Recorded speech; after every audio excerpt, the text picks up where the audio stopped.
దేవుణ్ణి కొలిచేందుకు ఉపయోగించే పూలని దేవుడిగా కొలిచే పండుగ. 9 రోజులు జరుపుకునే సంబరం. ఆశ్వేజ మాసం వచ్చిందంటే తెలంగాణలో ఒకవైపు బతుకమ్మ, మరోవైపు నవరాత్రి ఉత్సవాలతో పల్లె పట్టణం అంతా పండగ వాతావరణం కలకలలాడుతుంది. ఈ రెండు వేడుకల్లో 9 రోజుల పాటు ఆడపడుచులు జరుపుకునే బతుకమ్మ పండగ ఆడపడుచుల ఉనికికి, ఆత్మగౌరవానికి ప్రతీక. పూల రూపంలో ప్రకృతిని, శక్తిని ఆరాధించే విశిష్టమైన పండుగ. ఈ పండుగ విశేషాలను ఇప్పుడు తెలుసుకుందాం.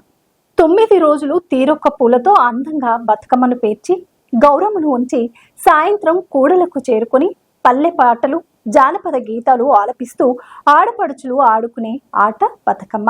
ఇక బతుకమ్మ వేడుకలో పువ్వులే ప్రధాన దేవత. దేవతలను కొలిచేందుకు పువ్వులను ఉపయోగిస్తారు. కానీ పువ్వులని దేవతగా ఆరాధించడమే బతుకమ్మ పండగ గొప్పతనం. ఈ పండగకు ఎలాంటి హంగులు, ఆర్భాటాలు అవసరం లేదు. కేవలం పంట పొలాల్లో లభించే సాధారణ పువ్వులనే, ఈ సీజన్లో లభించే పువ్వులనే కోరుకుంటారు. ఈ సీజన్లో రకరకాల పువ్వులు వికసిస్తాయి.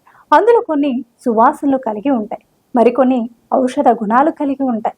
వీటితో చేసిన బతుకమ్మలను నీటిలో నిమజ్జనం చేయడం ద్వారా నీరు కూడా శుభ్రం అవుతుంది. తీరొక్క పూలతో పేర్చిన బతుకమ్మలో ఎలాంటి పూలు వాడతారు, వాటి విశిష్టత గురించి తెలుసుకుందాం. బతుకమ్మను పేర్చడానికి గునుగు పువ్వులు చాలా ముఖ్యం. ఈ పూలు పొలం గట్టు వెంట లభిస్తాయి. తంగేడు పూలు, పట్టు కుచ్చులు, మల్లెలు, లిల్లీలు, బంతి, చామంతి, గడ్డి పువ్వు. పూలు ఎన్నో ఔషధ గుణాలు ఉన్న గడ్డి జాతి పువ్వులు. దీనిలో anti bacterial, anti inflammatory, antibiotic గుణాలు ఉంటాయి. గాయాలు నయం చేయడానికి, మధుమేహం, చర్మ సమస్యల నివారణకు ఇది ప్రసిద్ధి. ఇక తంగేడు పూలు, తంగేడు అనేది తెలంగాణ రాష్ట్ర పుష్పం. అంటే దీనికి ఎంత ప్రాముఖ్యత ఉంటుందో అర్థం చేసుకోవచ్చు. ఇది కూడా బతుకమ్మను పేర్చడానికి ఉపయోగించే ప్రధాన పుష్పం. తంగేడు అనేక ఔషధ గుణాలను కలిగి ఉంటుంది. నాటు వైద్యంలో మలబద్ధకం, మధుమేహం, ఇతర మూత్రనాళాల సమస్య నయం కావడానికి ఉపయోగిస్తారు. తర్వాత పట్టుకుచ్చులు.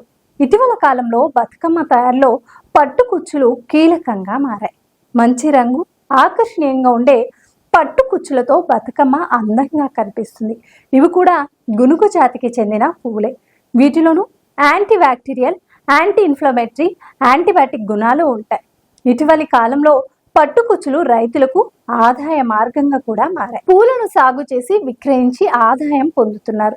ఇక బంతి, చామంతి బతుకమ్మ తయారీలో వాడే మరో ముఖ్యమైన పూల. బంతి, చామంతి సాధారణంగా ఇంటి అలంకరణ కోసం, తోరణాలుగా, దేవుడికి దండల కోసం వీటిని ఉపయోగిస్తారు. వీటితో బతుకమ్మను తయారు చేస్తారు. ఇవి చర్మ సమస్యలు నివారించే గుణాలు కలిగి ఉంటాయి. ఇవి కూడా రైతులకు ఆదాయంగా మారాయి. దసరా వస్తుందంటే బంతి, చేమంతి పూలను రైతులు విరివిగా సాగు చేస్తున్నారు. ఇక తర్వాత మల్లెలు, లిల్లీలను కూడా బతుకమ్మ చేయడానికి ఉపయోగిస్తారు. వీటిని పై వరుసలో వాడతారు. వీటిని ఉపయోగించడం వలన బతుకమ్మ అందంగా కనిపిస్తుంది. పరిసరాల సువాసన భరితంగా మారుతాయి. మనసుకు ఆహ్లాదంగా ఉంటుంది. తర్వాత స్థానం గడ్డి పువ్వు. చిన్నిగా ఉండే చిట్టి చామంతి, రోడ్డు పక్కన గడ్డిలో మొలిచే గడ్డి పూలను కూడా బతుకమ్మ తయారీలో వాడతారు. ఈ పూలలో యాంటీవైరల్, యాంటీ ఆక్సిడెంట్, యాంటీబయాటిక్ గుణాలు ఉంటాయి. గాయాలు మానడానికి, రక్తస్రావం ఆపడానికి, జుట్టు పోషణకు వీటిని ఉపయోగిస్తారు.